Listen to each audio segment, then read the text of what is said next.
Hello, I am here today and I'm going to do a Halloween fun no-sew bedding. I love the no-sew bedding. Halloween is very close. I thought, let's have some fun with this. I like the orange and the black, but I also like all the other different colors that can be pulled in to Halloween. So here we go. I have a brass bed. These are very reasonable to buy. Maybe $10. And so I have the magic erasers. I only have the small ones. And the magic erasers work real good, I find, for the mattresses. And I found that over the years, they don't disintegrate. I think they only disintegrate if they get wet. And here are some of the trims that I have. Some bias tape, some ribbons. I actually found some purple and some green that I had stashed away. And those little pumpkin ones. I have the white felt and, of course, the tin foil. My fabric, glue, black paint, white paint for primer, the brushes, and the material. So I went to Joann's and I found some orange and green. And it looked a little tie-dyed. I thought that was fun. This one's real cute. It's the purple with the little spiders. And it's a little bigger than scale, but it worked. And then this fabric is a little Beetlejuice. I had to actually paint the stripes on. I couldn't find the right scale stripes. So I painted those on. That's why they're a little uneven, but it works for Halloween. It works. I made this little pillow out of the material and the cotton, and then I made the little inside bed pillow and the pillowcase, and I did that one out of orange. And so I'm going to prime it. I'm going to paint it black, and I'll show you as I go. I have to cut the magic erasers, and they cut really, really well with the bread knife. Really, really easy with the bread knife. I'm going to cover the mattress in the orange, and I am going to put a little cardboard bottom on the bottom of the mattress just to give it a more finished look. You're not going to see it, but it's what I like to do. So it's been a while since I've really made anything. Okay, so I primed the bed, and I'm going to go ahead and put the fabric onto the magic eraser. I didn't have a lot of magic erasers, so I kind of had to makeshift it and just cut little pieces because I wanted it to be a little bit higher. I wanted the bed to sit high. But let's also address this lovely shirt I have on, or two shirts that I have on. Don't know why. No clue. I look like an orphan. It's okay. I don't know why I have that on. I don't know why I have it on. So here, oh my gosh, sweet Lordy Mama. So here I'm just using Elmer's glue on this. It works just as well. And I'm just going to go ahead and put that on. Oh, that shirt. And I'm using a lot of glue because I want to make sure it really sticks. And it works well with the magic eraser. It all works.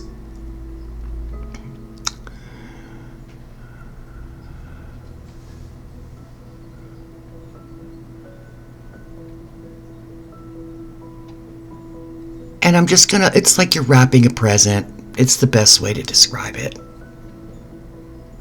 Now I have another no-sew bedding tutorial that I did, oh gosh, probably a year ago.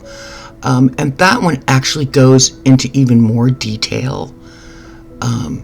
This video was running a little long, so we kind of edited out some of the stuff. But it's pretty basic. And remember, nobody sees this part, but I know it's there. Oh my goodness, that outfit. I just, I can't even handle it. And I try to get it as tight as I can.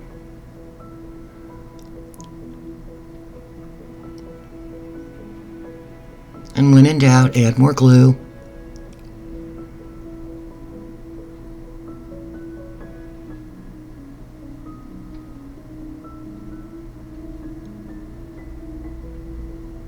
And if you're doing this yourself, it's a little bit easier because you're not trying to show what you're doing to a camera. So it's a little awkward when you're kind of moving backwards and can't really see what you're doing. So I make this look a little bit more difficult than it is. It's not difficult at all.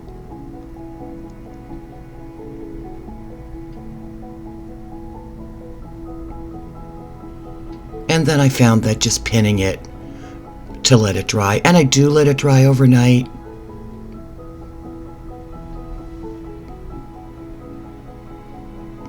I take my time when I do the bedding.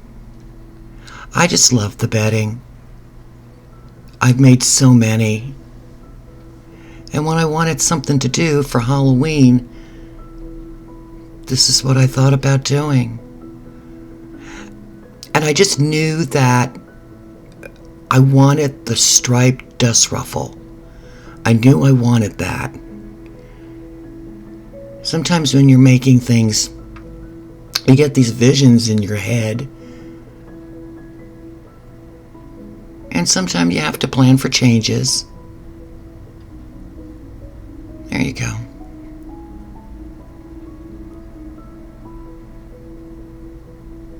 I'm just going to let it dry. And then that's just actually cardstock. Just cut it out. And when it's dry, I'll glue that on with Elmer's glue. So if you turn your bed over, it looks clean. And the bed is painted black. So we're already getting into those Halloween colors. There's the black and orange. And I like the tie-dye. I thought that was kind of cute. Now here's my dust ruffle. And I folded it over, ironed it, and cut it to fit the sides. Measured it and cut it.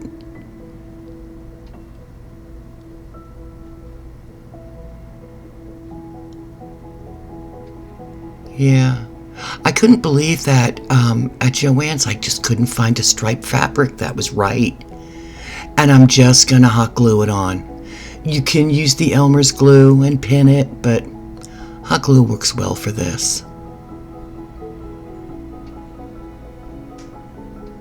I actually used a fabric paint for those stripes.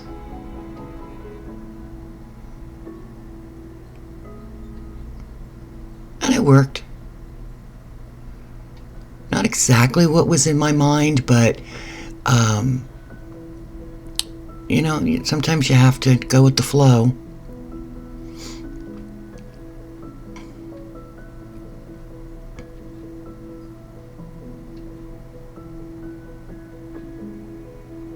And you gotta have a little Beetlejuice with Halloween.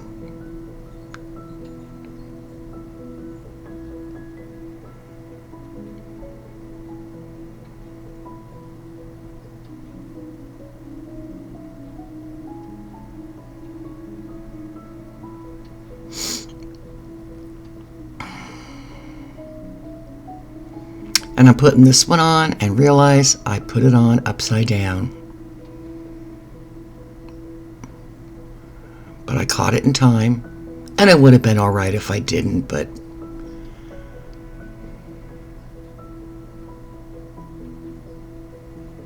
and the friggin' nasty glue stick strings.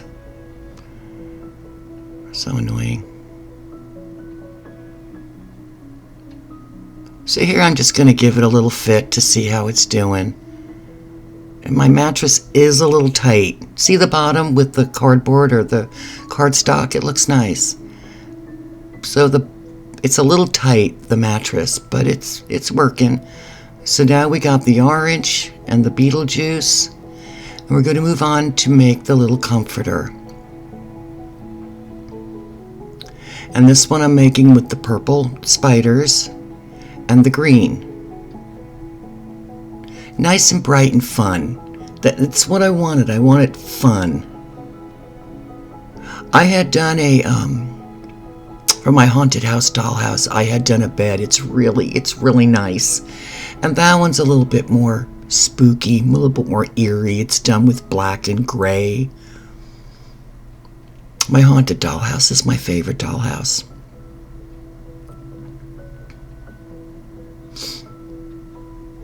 So I measured the comforter to see how how the sides were going to do.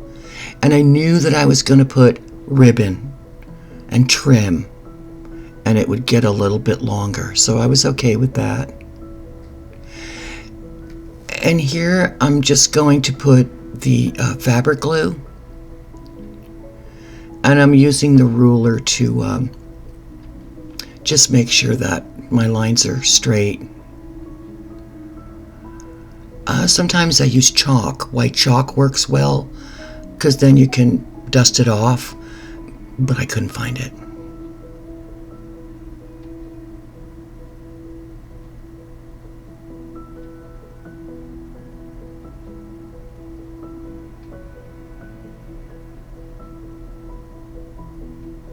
And I get it on there in a nice thick line.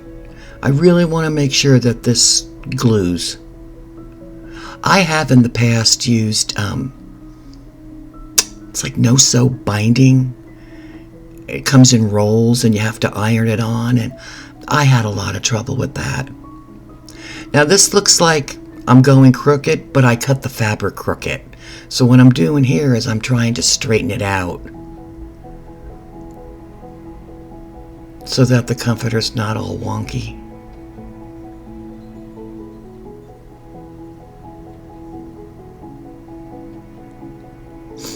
And I use quite a bit. You know, that fabric stitch that I have, or liquid stitch, whatever it's called, I've had that for years. And it's a little container. And as long as it's closed tight and stored properly, it goes on forever. Could you use Elmer's glue for this? Probably.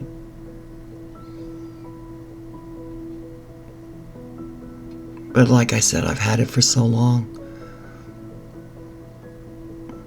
I just keep using it over and over and over again.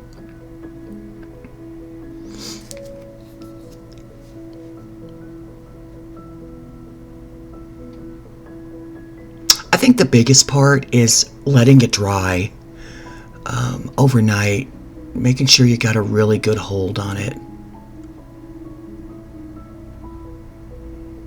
I'm leaving one side open and not gluing it because I'm going to turn it inside out after it dries. Makes sense.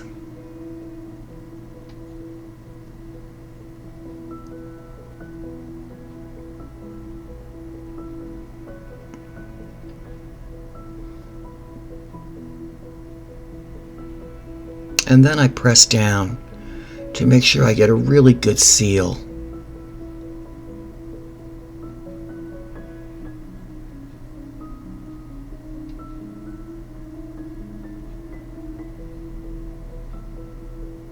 And that's always worked for me. I've never had trouble with it tearing open.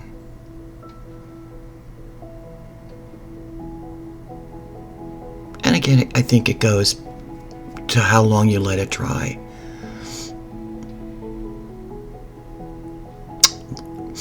So now we got it dry, and what I did here that I did show is I did look inside to see where my seam was now that it was glued.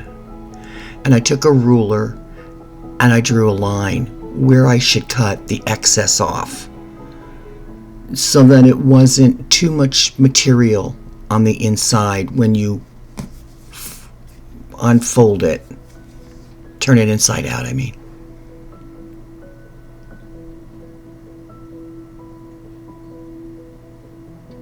And I usually will do a little diagonal on the ends, but I didn't need it on this one.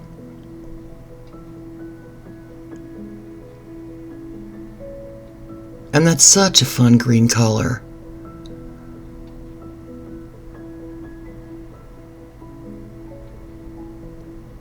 And there's our little pocket, and here we go.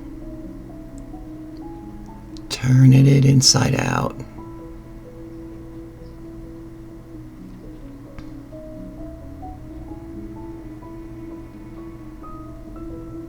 And it was successful.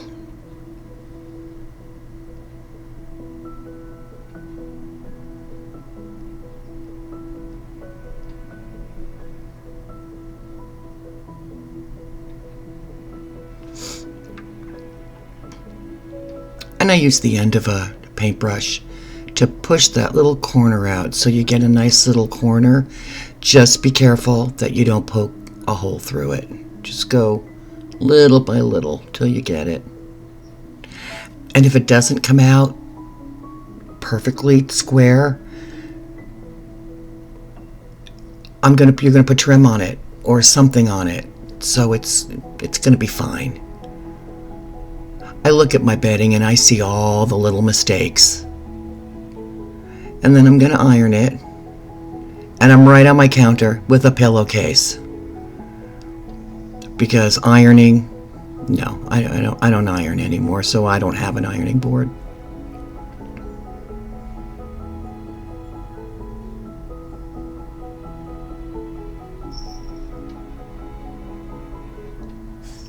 And now my favorite part,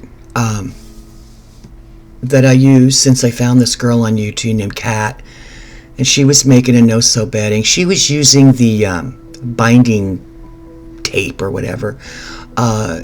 She did this, and you take a piece of felt the size of the inside of your little comforter, you take a piece of foil, and you fold it over. I find this fascinating, and when I saw her do that, I was amazed. I thought it was brilliant. And what it does is when you put it inside your comforter, because of the foil, you can bend your comforter.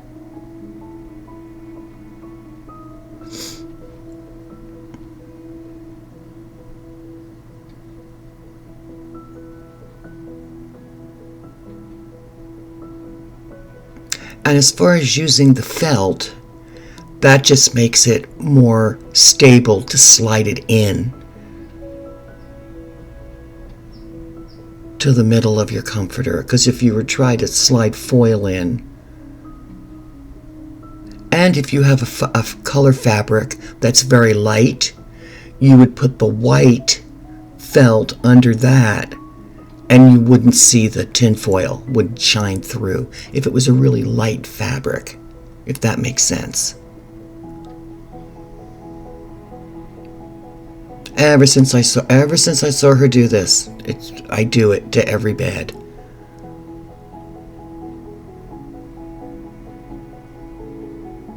It's a great tip, just great.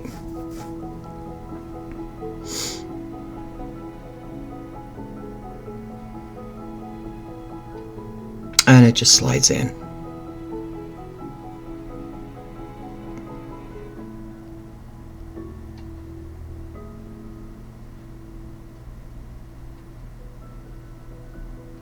Cute.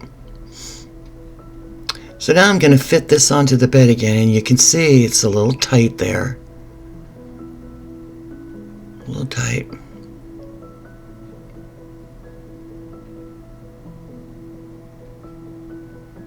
Just to see what I need to do. And on this one, I made it longer because I'm going to fold it over. I'm not going to end it at the headboard. I'm going to fold it over so we get some color. So that green color sticks out. Because we hid the orange mattress. So I'm fitting it. and it's a little too long. So I'm just going to cut it.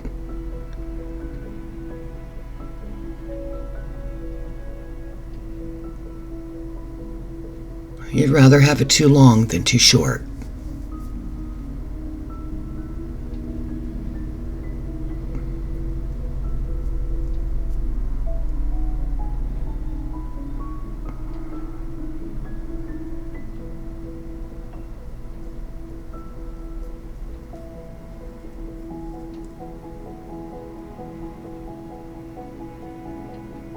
And then I'm going to fold and glue to get a nice clean edge.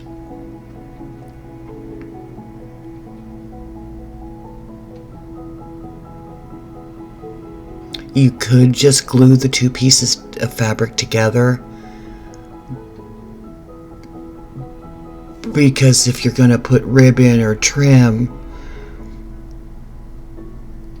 it would be okay. It would hide that glue line, but this is just the way I do it. Sometimes I just always do like a little extra step. It's just what I do.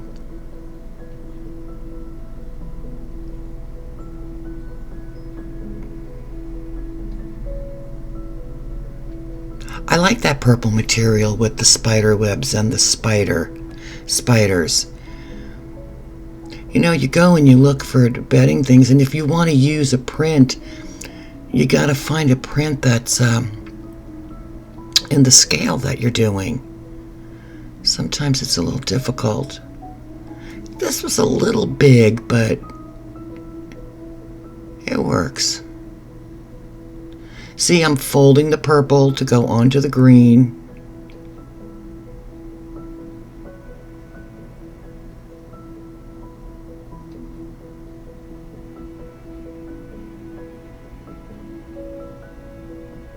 And there's always that little piece. You know what I mean? There's always that little piece that's just got to give you a little bit of aggravation.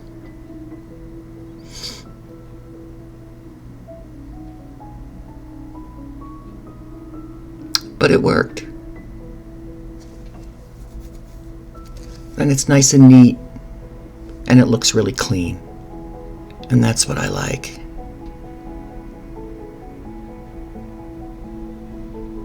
And we're going to fit it again.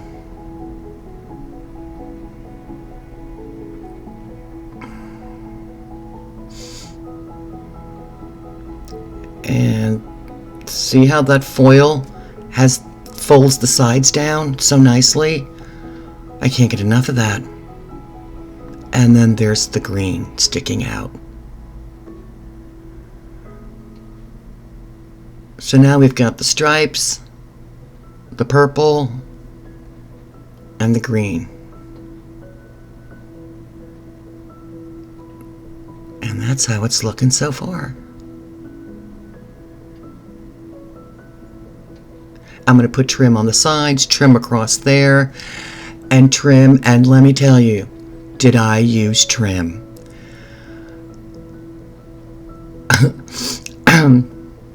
And then there's my little pillow that I made. And I made the inside bed pillow striped. So we have the orange, the green, the purple, the stripes. And did I go overboard on trim on this bed? I just never know when to stop. So I didn't show doing all the trim because I just did so much. I had the bias tape. I put on orange ribbon, black ribbon. I had the little pumpkin ribbon. And I just glued it until I was satisfied. I did the little orange pillow. I put some little ribbon on that with the little orange pumpkins. That's the little pillow that I made. So it's very, very fun. It's a fun Halloween bed. And if that's not enough, I just felt that it just needed a little pumpkin trick-or-treat with candy in it. So I made it out of polymer clay. There's lollipops and candy bars, and there's the Halloween fun bed. I had a good time doing it. It makes me smile. Happy Halloween.